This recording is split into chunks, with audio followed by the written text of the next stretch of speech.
Live from Evanston, Illinois, this is Bruce DuMont with our Beyond the Beltway analysis of national politics, featuring occasional injections of rumor and innuendo, all offered up by our panel of political insiders, pundits, power brokers, professors, and most importantly, plain-speaking Americans from coast to coast. Tonight featuring commentary by Tara Reade, the accuser of Joe Biden for sexual assault, journalist Meghan Kelly. And you'll get a chance to offer your comments and judge the story of Tara Reade for yourself. And now, here's the interview with Meghan Kelly.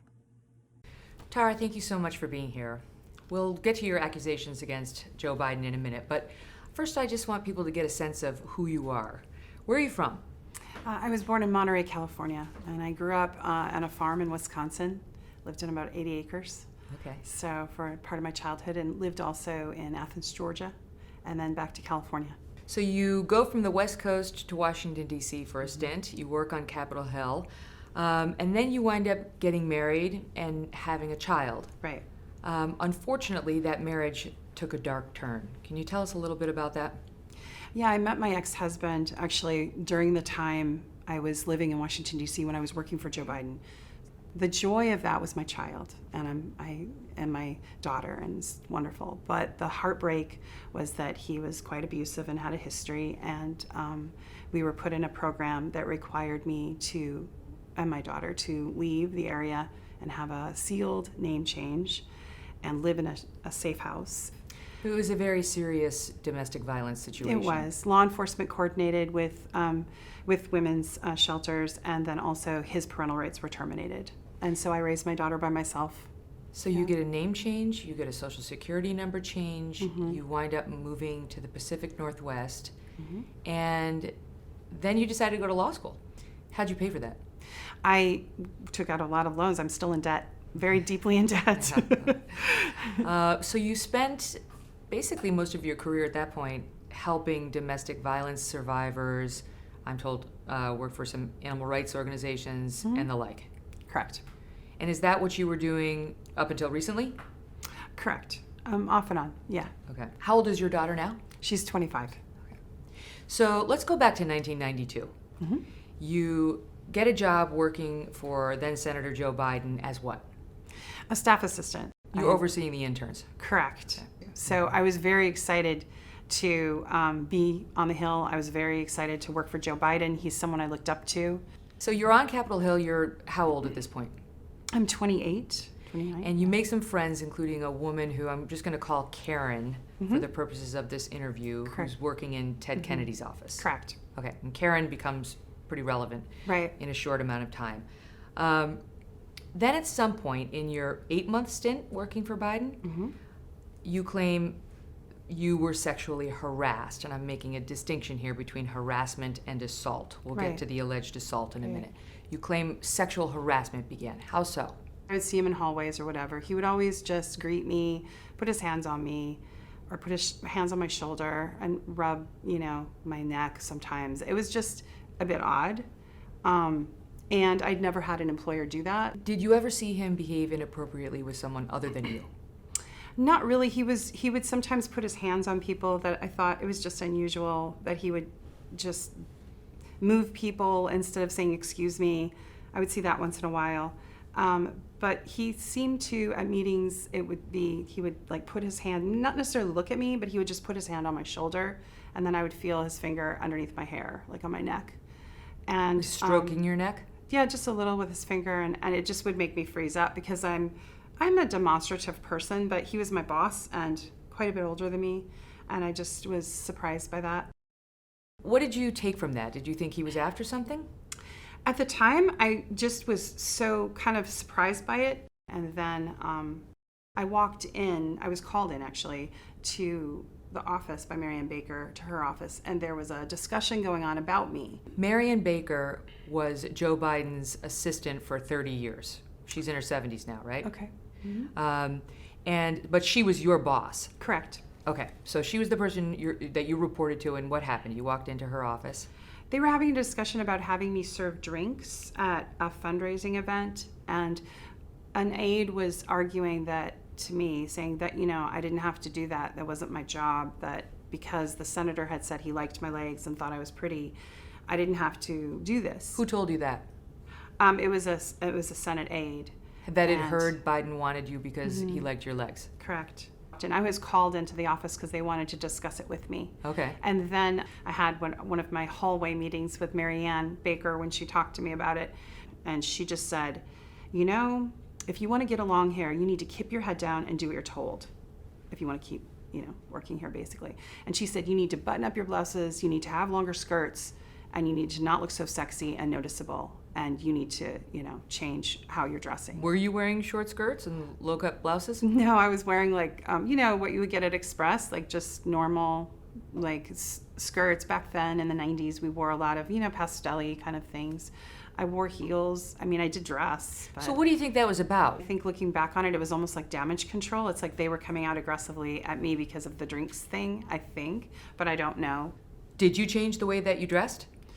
No, it's strange you asked that. No one's asked me that. But at the same time, I was talking to my mother, who is a very strong feminist and was always ahead of her time. And she explained to me that was probably retaliation for what I was not, serving the drinks. And your mom says this is inappropriate. What was your mom's name? Jeanette. So Jeanette says, you got to do something about this. Did you? No, I didn't. She said, you need to at least document it. And I said, Mom, this isn't the kind of place you do that. And I also talked to my friend, Karen. So you told her what was happening in the office? In real time, yes. We were discussing it.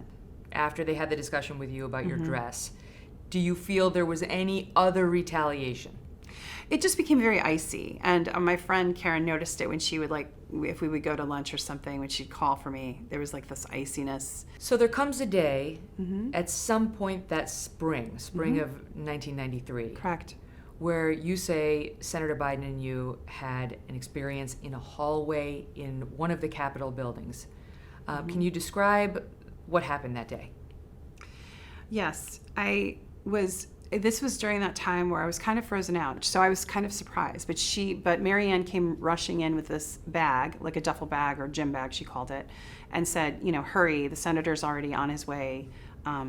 Just follow him and try to catch him before the Capitol and give him this. He wants his bag. I remember going down the Russell Building floors, and so I don't know if I was in the first floor or the basement, but there's corridors that lead to the Capitol and that kind of thing, and I was trying to catch up with him. And this would have been on a weekday? Yes, and I remember my heels, my legs hurting a little, and there was just from walking really fast. I remember things like that. And then I saw him at a distance. He was talking to someone, and they walked away the other direction. And then he greeted me. He remembered my name. And then I said, here you go, Senator. I handed him the bag. And it happened very quickly. Here's how you can make your own face covering in a few easy steps with items you can find around the house, like an old scarf, a bandana or a hand towel, or you can make a face covering out of an old t-shirt. Fold it to the middle from the bottom. Fold it to the middle from the top. Fold it again to the middle from the bottom, and again from the top.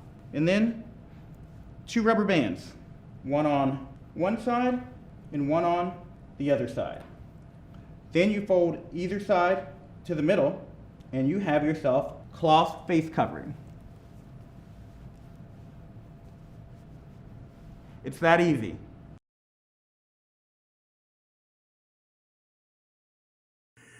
You're watching an interview with Meghan Kelly and Tara Reade, the woman who accused Joe Biden of sexual assault. We will continue with that interview, which is intended for adult viewers. I remember being pushed up against the wall and thinking the first thought I had was, where's the bag? Which is an absurd thought, but that's what I thought was, where's the bag? Yeah, because I was handing it to him. And he had his hands underneath my clothes, and it happened all at once. So he had one hand underneath my shirt, and the other hand I had a skirt on, and he went down my skirt and then went up. And I remember I was up almost on my tippy toes. And when he went inside the skirt, he was talking to me at the same time, and he was leaning into me, and I pulled this way away from his head, I remember. And so he was kissing my neck area, and he whispered, "Did I want to go somewhere else?" in a low voice. He said some other things. I can't remember everything he said. But he said something vulgar. And May I ask what? he said, "I want to fuck you." And he said it low, and I was pushing away. And I remember my knee hurting because our knees, he had opened my legs with his knee, and our knees caps clashed. So I felt like this sharp pain. His fingers were inside of my private area, my vagina, and it wasn't, there was no small talk, there was no like precept, it was just sudden, and it was happening like that. And he was saying those things to me, and I was pulling away. And then he pulled back immediately when he could see I wasn't complying. I was obviously just tensed up and frozen and not kissing him back and not going with him. And he pulled back and he looked at me and he said, "Come on, man, I heard you liked me." And when he said that, it was either I heard or I thought, but I remember hearing heard. When he said that, I immediately started thinking what I did, like how I brought this on. Like, did I say something to somebody? Did I give an impression? My mind was racing. And in that moment, I knew this was really bad. I knew it was more than just like the assault. It was really bad. He was then angry, right? And I could feel, it wasn't like yelling angry, but like that hostility build. And he pulled back and he was just looking at me directly. And he pointed his finger at me and he said, "You're nothing to me. You're nothing." And I think that's the hardest thing. And I know people talk about the assault, but those words stayed with me my whole life. And as I've been trying to tell my story, I've kind of been torn apart trying to tell it, those words come back. And it's like, it was cruel. So when he saw me obviously start to get upset by what he said, he took me by the shoulders and he just kind of shook me, almost like, and said, "You're okay, you're all right." Had you said anything to him? I wanted to say stop. And I thought it. I don't know if I said it, but sometimes, when I've had a couple bad dreams or a few bad dreams about it, I wake up yelling that. I wake up yelling stop. And then he didn't look at me again. He picked up the gym bag, he turned around and he walked away and he never looked back. It sounds like it happened in an instant. I would say under 3 minutes. It was quick. Within moments of seeing you. Right. Like there was no, like he's never engaged me. He never engaged me in conversation or asked me things. He just had me up and was kissing me and then saying that. When you say that he went down the skirt and then back up, what is that like? Did he enter the skirt from the top of the skirt? No. On the outside. He came into the skirt from the bottom of the skirt. Right. And were you wearing underwear? I was wearing lingerie, underwear. Yeah. Okay. And he pushed it to the side. There was no block. There was no reason. Yeah. He was able to do what he wanted to do.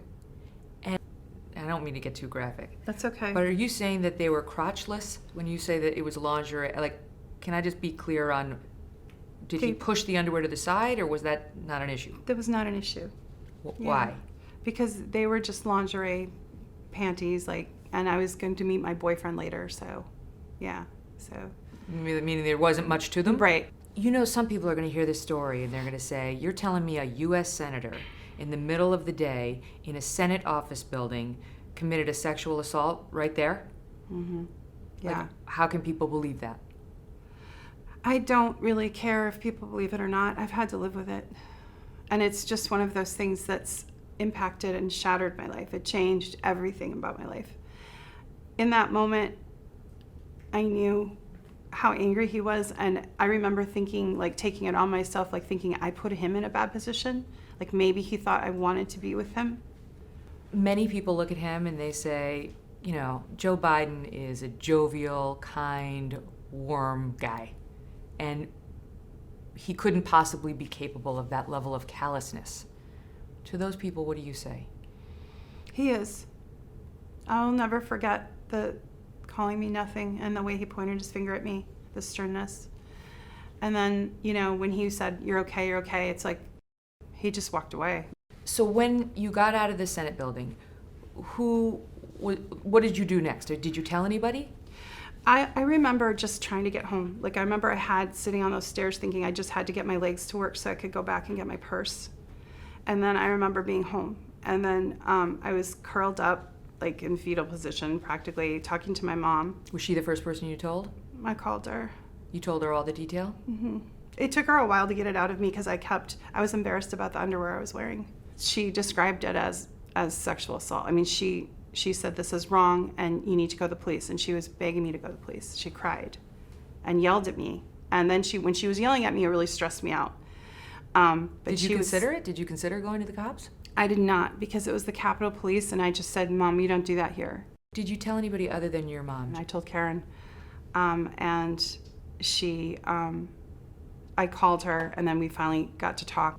And I just knew that something was going to change incrementally, like forever, right? So I took a shower. I remember that, and I remember trying to get like that smell, you know, just kept washing and washing. Do you feel traumatized? I felt scared. What I could say is I don't know if it was trauma, but I felt frightened. Like, and it wasn't just about this, what happened. It was like, it was my job tied up with it. Did there come a time when you actually did complain about what had been going on in that office to anyone? Yes, right before the assault, I had gone to Mary Ann Baker and we had our hallway meetings, and I was about, you know, not serving the drinks, and I started to tell her I was uncomfortable, and she did not want to hear that. Right after the assault, I wanted to tell her about the assault. So we were in the hallway. I was trying to tell her. I was trying to say something happened, and before I could really get any words out, she put her hand up and she said, I don't want to hear this. There was nothing that would suggest to her you had been sexually assaulted by him? No, I started to say something happened, and she didn't let me get further than that. All of the complaining you did about the office environment happened prior to the alleged assault, except for the conversation you claim you had with Mary Ann. Yes. In the hallway where Yeah. you felt shut down. Mm-hmm. But then there was a point at which you decided to file a written complaint. Correct. Was that after the alleged assault? Right, yes. So I decided to seek out some help, and they had something called, like, it was Senate personnel, we called it loosely, but it was like a office of, you know, I don't even know, of for employees, like you go, where you get your IDs, things like that.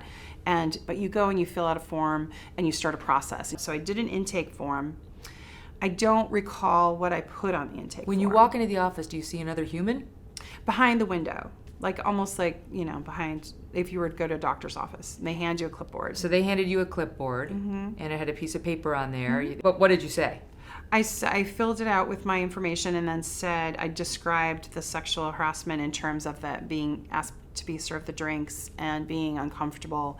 I doubt I used the word sexual harassment. I did not talk about the sexual assault at all. I only talked about the retaliation as well.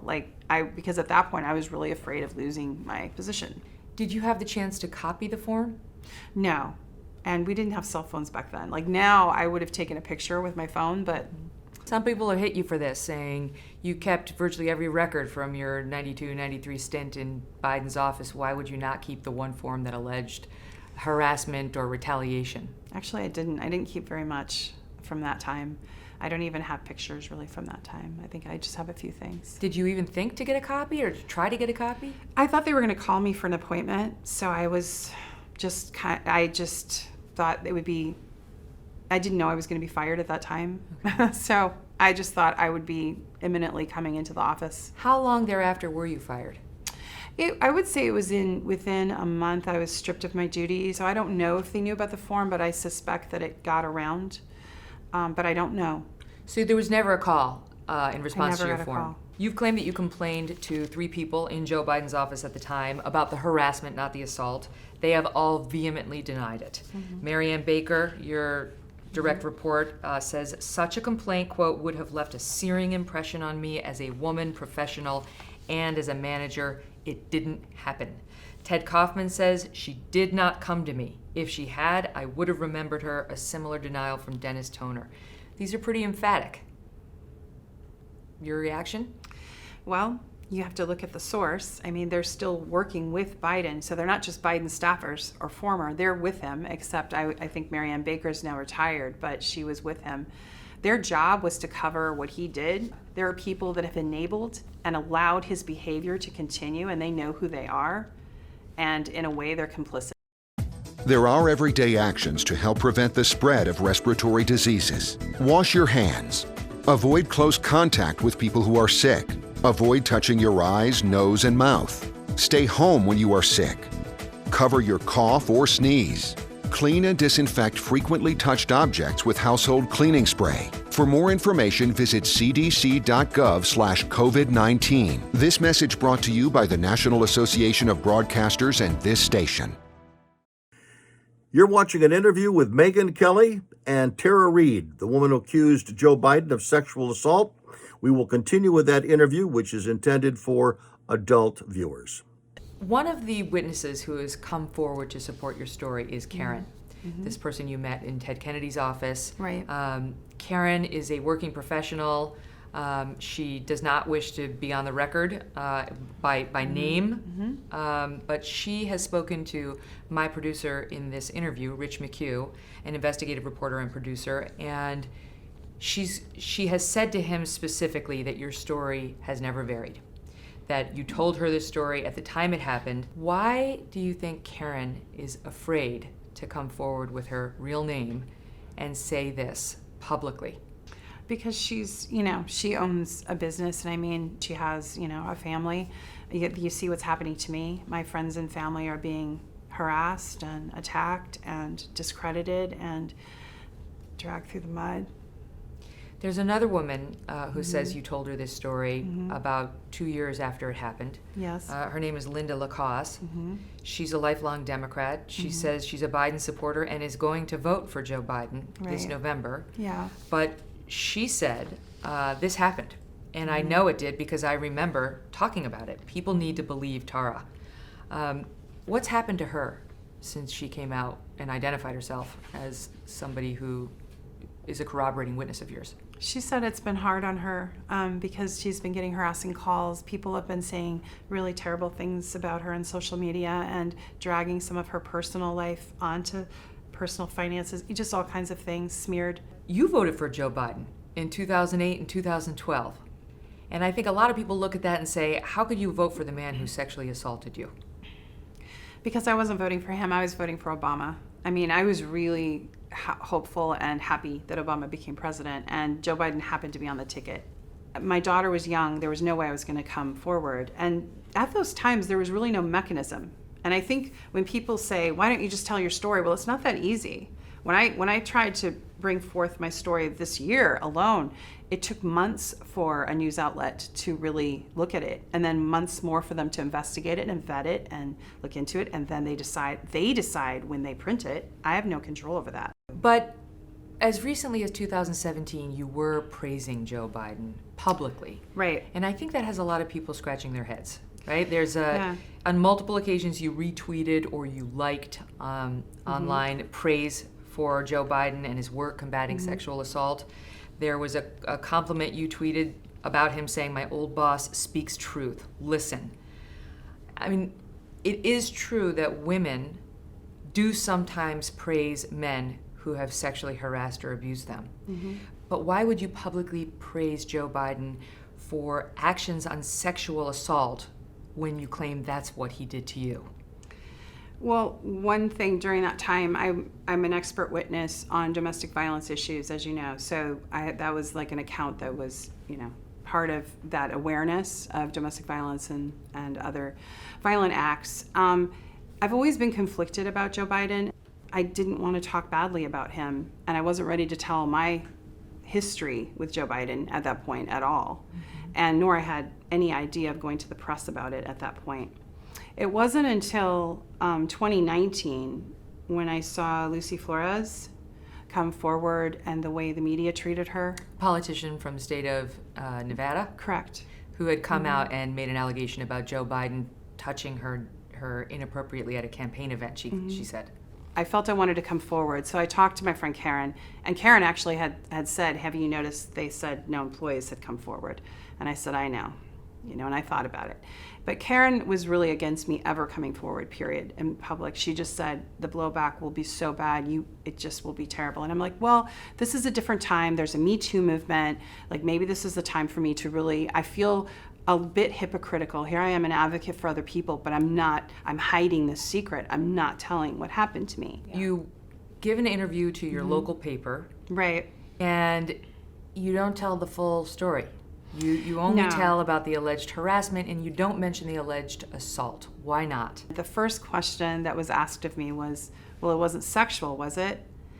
And that's all it took. I was so lacking in courage, and it'd be the first time I've been telling the story. It kind of took my breath, and I thought, okay, I can't really talk about what happened. And then as soon as the local article came out talking about the harassment, within hours, before it even hit the paper, I was being called a Russian agent.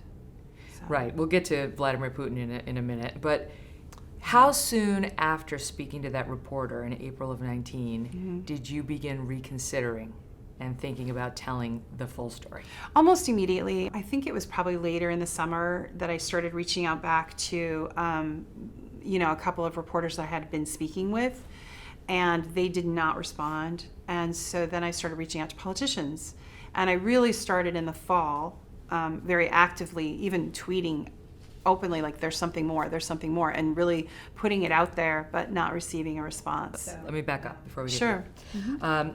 So when you spoke out in April of 19 about the alleged harassment but not assault, you did something interesting. In an interview you gave to the Washington Post, Correct.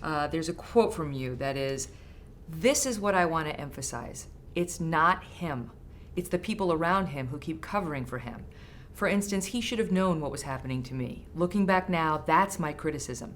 Maybe he could have been a little bit more in touch with his own staff." A little more in touch with his own staff. I mean, this is the guy who allegedly sexually assaulted you, and you seem to be trying to cover him in this discussion with the Washington Post. Do they have the quote right? And why would you do that? I'm pretty sure that's in response to the question about specifically the retaliation. So I was being I was talking about, they were asking me if Joe Biden fired me, and I said, no, it was Ted Kaufman. I don't even know if Joe Biden knew I was fired. Because he wasn't in touch. What I meant by that was he wasn't in touch with the day-to-day of staff. Like, that's not something he did. You're not blaming him and weren't blaming him for the retaliation you suffered. Yeah, I wasn't sure he even knew. Let's talk about some of the backlash you got when you came out in April of 2019, including being accused of being a Russian agent. Your comments on Vladimir Putin are a little out there, right? So I want to give you the chance to explain what that's about. You've said he's a genius with athletic prowess that's intoxicating. He has an alluring combination of strength with gentleness. His sensuous image projects his love for life, the embodiment of grace while facing adversity. And that, like most women across the world, you like President Putin a lot, shirt on or off. Well, that was a joke, but that was humorous, meant to be humorous. But you sound pretty enamored with him. But I think that what I want to say about that is, if you read all of the posts, there are a lot about Russia and the anti-Russia sentiment right now that we have. And I don't like xenophobia. And I was writing a Russian novel that was part of the writing group that I mentioned earlier. And we were doing creative writing, creative posts. And I was in the middle of studying about Russia, kind of immersing myself in that. The truth of the matter is, I've never been to Russia. I don't know what it's like to live there or the human rights violations that, he is accused of. And what I would say now is that I don't appreciate his views about, for instance, domestic violence programs. Like, there's not a lot of support for women, from my understanding. You've had to change your heart on him. Yeah. But all of that aside has nothing to do with what happened in 1993 or where Joe Biden had his hands where they weren't supposed to be. Eventually, you do decide to tell the full story, and you put that decision someplace in the summer of 2019. You tried to go to the press. You didn't get any. Nobody would take the story. How many publications would you say you went to? Oh gosh, I don't know. I went to quite a few. Would they just blow you off? There was just no answer. Yeah, like I went to, I think The Guardian, probably there was, I reached out to NPR, to The New Yorker. I mainly stayed with like PBS, NPR, New York Times, those kinds of, yeah. Why do you think they were blowing you off? I don't know if they were blowing me off, but I think people need to understand when they're trying to tell a story, it's not that easy. I think, you go to the tip lines or you go, if you're not a known citizen or a known person, you don't necessarily get a platform to come forward. Was this at all politically motivated? Because that's what people think, They think you were a Marianne Williamson supporter, you're a Bernie supporter. Mm-hmm. This is about politics. No, actually, it's not. Well, I think everything's political. Like, maybe I'll take that back. Everything's political, right? But this is deeper than that. This is about watching the person that assaulted me be elevated to the highest office in the land. He's running on a platform of character. And I found that gross. I know what he was like. I experienced what he was like. And I wanted people to know. But if you brought it to, for example, the Elizabeth Warren campaign, right, to try to get them to do something with it, and the Kamala Harris campaign. I did. Mm-hmm. Isn't that inherently political? I mean, doesn't that suggest, in fact, this is all political? I tried to reach out to them, yes, I did. I tried to reach out to them. Well, Kamala Harris is my representative, so I tried to reach out to her in particular for help. Like, I wanted to get a safe place to tell what happened, and I didn't get a response. So I kept, again, trying to get it out there. I think that many things can be true at once, is what, we all know, right? He is presented as a champion of women's rights. And yet I know personally, and I know 7 other women that did not experience him that way.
You're watching Beyond the Beltway with Bruce DuMont, and our guest this evening is Tara Reade, and she is being interviewed by Meghan Kelly. This is an adult interview, and again, we continue now with Meghan Kelly. One of the reasons people have chosen to dismiss you, some people have chosen to dismiss your allegation, is because there was a March 3rd tweet that I want to ask you about. Okay. So The Intercept's Ryan Grimm tweeted out, quote, "A head-to-head Biden v. Sanders contest will force voters to take a close look at Biden again. That went very badly for him last time." And you responded at 10:33 p.m. on March 3rd, 2020. Yep. Timing. Wait for it. Tick-tock. It sounds political, and it sounds like you were excited to drop this bomb. That was in response to me getting, finally, I thought, an attorney from Time's Up to finally bring something forward and bring my story forward in a safe way. So that's why I wrote it. TikTok was a reference Time's to Up. Time's Up. Yeah. Were you excited? Because it sounds anticipatory. You're building the anticipation and the suspense. People have used that as a reason to say, she's not credible. I think that they'll use anything to say that I'm not credible, so I won't address it in that way. What I will say is that I was very, very vocal on Twitter about trying to get the story forward. Can we talk about the double standard in, that some believe exists in the way you've been treated versus the way some other Me Too complainants have been treated? Yeah. Some of those who touted the "we must believe all women" line the most during, for example, the Kavanaugh hearings for the Supreme Court certainly seem to have changed their tune when it comes to you. Nancy Pelosi's one of them, Senator Kirsten Gillibrand of New York, Alyssa Milano. How did that feel? It makes me upset. It makes me angry because those were people that I respected, some of which I voted for or worked with, in some capacity. And, when I was on the Hill, like in a remote way, they were there.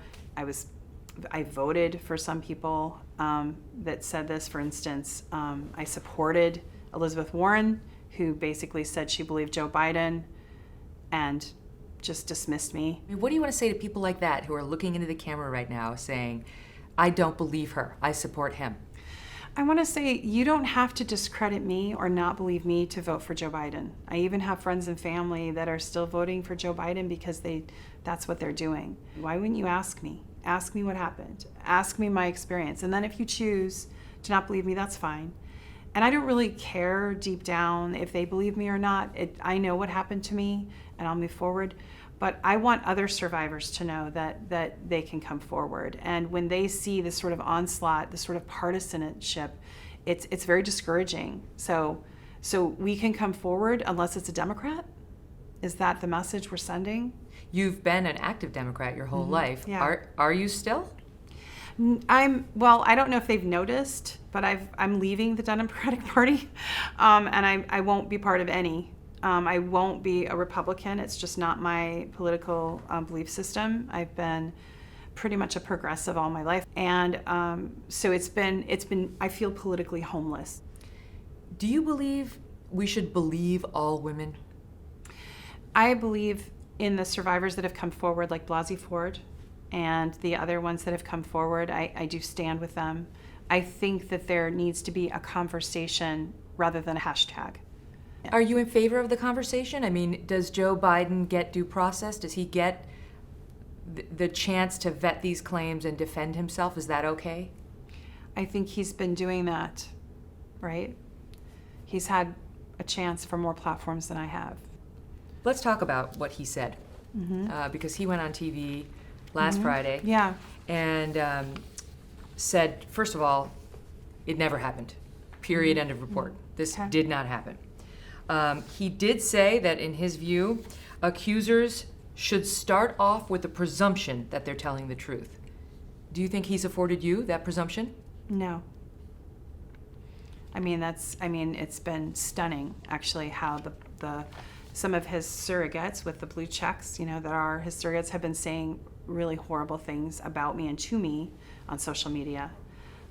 He hasn't himself, but there's a measure of hypocrisy with the campaign saying it's safe. It's not been safe. All my social media has been hacked. All my personal information has been dragged through. Every person that maybe has a gripe against me, an ex-boyfriend or an ex-landlord or whatever it is, has been able to have a platform rather than me. Talking about things that have nothing to do with 1993, like even the whole thing with being called a Russian agent, that in particular, that incites people. People actually, I got a death threat from that because they thought I was being a traitor to America. And I mean, these are serious things. And his campaign is, taking this position that they want all women to be able to speak safely. I have not experienced that. Where does the line get drawn, though, right? Because he has to have the opportunity to question your story. Of course he's going to come out and say, it isn't true, and these are the reasons I don't believe it's true, and you shouldn't believe it's true. Like, any man accused, or woman for that matter, has the right to do that, right? Correct. So where are people going wrong in the coverage of this story? I think one thing that was notable was it took him a long time to respond, didn't it? Biden. Correct. Like, how long did it take? Over a month for him to publicly respond. Right, exactly. So it took over a month. And meanwhile, his campaign manager kept saying that the media had to investigate it. And to me, being a past victim advocate for domestic violence, I thought that was appalling. That's like calling the mob to tear apart somebody. And they did. Dallas, St. Louis, Nashville, Tuscaloosa. All major cities to feel the destruction caused by a direct hit from a tornado. Is Chicago next? It's not a question of if, but when, and the clock is ticking.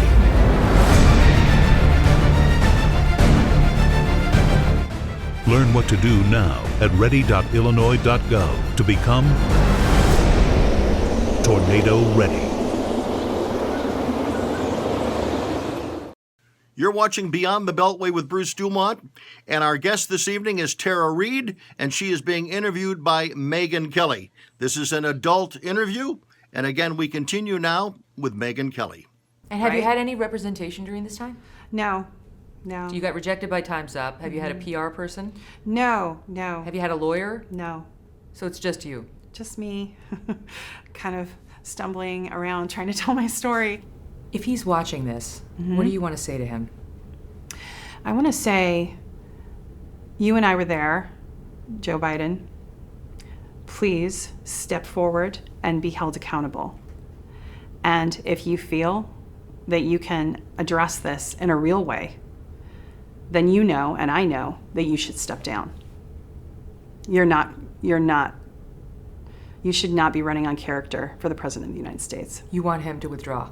I wish he would, but he won't, but I wish he would. That's how I feel emotionally. Do you want an apology? I think it's a little late. Should have happened in 1993. Now he says he's calling on the National Archives to release whatever documents that may have come from the Senate Personnel Offices while you were there in search of this alleged complaint. They say they don't have them. Some are saying he should release his Senate files that are being kept at the University of Delaware. He says he's not going to do that. He was asked, why not just have somebody go over there and do a search only for any document that mentions Tara Reade or sexual harassment. He won't do it. Your reaction to that? I think that says it all. And I think once we get the document, we'll see what it says. What if we don't get the document? What does that tell us? Again, that says it all. I think that his reluctance is speaking volumes. If I can just go back for 1 second to Blasey Ford. Yes. Because we mentioned her and we were Yes. talking about Believe All Women. Some of those who supported her but now have found a reason not to support you say, well, she was under oath. Would you go under oath? Absolutely. They say, well, she subjected herself to cross-examination. Would you do that? Absolutely. They also point out that she took a polygraph controlled by someone on her team. Is that something you want to do? I'm not a criminal. Joe Biden should take the polygraph. What I would say is that they're not admissible into court, 1. 2, Blasey Ford took one. Is that true? I believe that's what I understand. But what kind of precedent does that set for survivors of violence? Does that mean we're presumed guilty and we all have to take polygraphs? So I'm just putting it out there. So I will take one if Joe Biden takes one. But I'm not a criminal. President Trump has been accused by over 12 women of sexual assault or harassment or worse. And I think that gets to the heart of it. A lot of Democrats are mad. They're mad at you for, they see it as an attempt to tar their guy, the one guy who could bring down a man they loathe, and they kind of just wish you would go away. To those people, what do you say? I say again, you don't have to discredit me or not believe me to vote for Joe Biden. Voting is a very personal thing, and I'm not here to influence a national election, and I don't want to be. I do not want to help Donald Trump win. I do not want to help Joe Biden win. Obviously, he's the person that hurt me. There's an op-ed in the New York Times today by Linda Hirschman who says, I believe Tara Reade, and I'm still going to vote for Joe Biden. Yeah. And I know it means I have to sell out Tara Reade, but I just think Trump's worse is essentially her position. More artfully stated than that. Can you understand that? I think that says more about our culture and our society right now than it says about what's me, right? I mean, this is the highest office of the land. So do we want someone who thinks of women as objects, who thinks that they can just take what they want in that moment for their pleasure, and that's it? And I guess that's the question. On the subject of others coming forward, some people have said, if a guy's going to be this brazen in a sexual assault case, doing this to a woman who works for him in the middle of a Senate office building, in the middle of the day, in the middle of a corridor, he's a sitting U.S. senator, there would be others. That they can't believe Tara Reade because there's no one else making an allegation this serious. What do you say to them? I think I'm a poster child as to why a woman wouldn't come forward, aren't I? If you've been watching any of the social media or the news and seeing how I've been attacked basically on everything about me, it's pretty obvious that if you did have, a story to come forward with about Joe Biden, it would be pretty daunting, wouldn't it? What is the end game here? A lot of people think, she's just disappointed Bernie didn't get it. She's trying to make something up to go after Biden. And even if it's true, what's the end game? She wants Trump? What is the end game for you here? My end game is basically telling my story in a dignified way, not be torn apart. And it's being able to move on with my life and heal. How has this whole thing affected you? It's been freeing.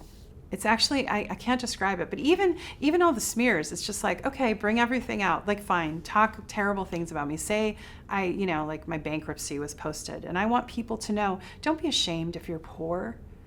Don't be ashamed if your life is messy. That's ridiculous. You should be able to talk about your life. We all have problems, and no one's perfect. It took me a long time to come forward because of, things that were happening in my life. But from survivors, they always have this feeling like they have to be perfect, or they have to have, and I'm not perfect. And it's all out there, everything about me. And in a way, it's just set me free. Thank you so much for being here. Thank you. Thank you for having me. You bet.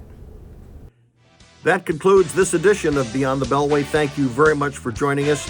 Our thanks to Rich McHugh, the producer who helped make this interview with Tara Reade possible, and also thanks to Meghan Kelly as well. Thanks to Fritz Goldman for putting it together, along with Andrew Marshall. I'm Bruce DuMont. Until next week, good night from Evanston, Illinois.